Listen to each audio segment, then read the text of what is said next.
Matatanda ang ikinasal ang dalawa noong 2016 at mula noon ay kinagigiliwan na sila bilang #couple goals ng maraming netizens. Mahigit 9 na taon ng mag-asawa sina Solen Yusuf at Nico Bolzico, at ang kanilang pagsasama ay nabiyayaan ng 2 anak na mga babae. 2011 raw nang unang magtagpo ang landas nina Solen at Nico sa isang club, at pinakilala sila ng kanilang common friend sa isa't isa. Noong mga panahong iyon, ay pareho raw silang hindi naghahanap ng seryosong relasyon. Si Solen ang busy sa kanyang karera sa showbiz, habang si Nico naman ay hindi nanatili sa isang lugar dahil sa kanyang trabaho. Si Solen raw ang unang gumawa ng paraan para magkaroon sila ng komunikasyon ni Nico. Inamin rin ni Solen na hindi raw ang tipong lalaking katulad ni Nico ang type niya, kaya hindi siya makapaniwala na mauuwi sa pagmamahalan ang kanilang pagtatagpo. At ngayon nga, kalat na sa social media ang nangyari kay Solen.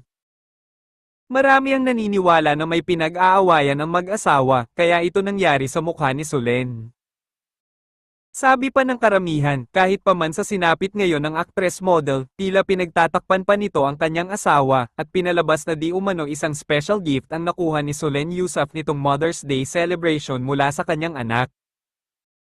Siya raw ay nabigyan ng black eye. Nakakaloka ang nangyari, pero nilinaw ni Solen sa isang social media post na aksidente lamang ang nangyari.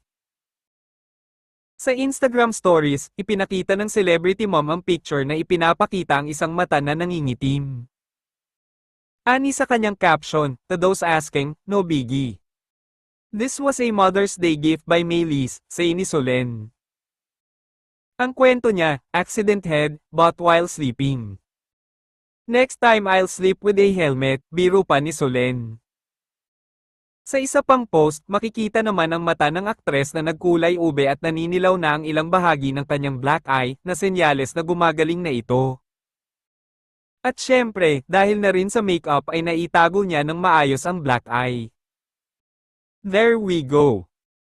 That looks better, masaya pa niyang sinabi habang ipinapakita ang kanyang bagong fresh look.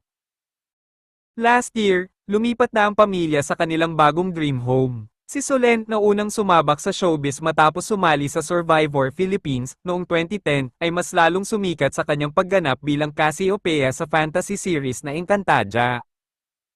At good news nga riyan, balik Etheria na naman si Solen.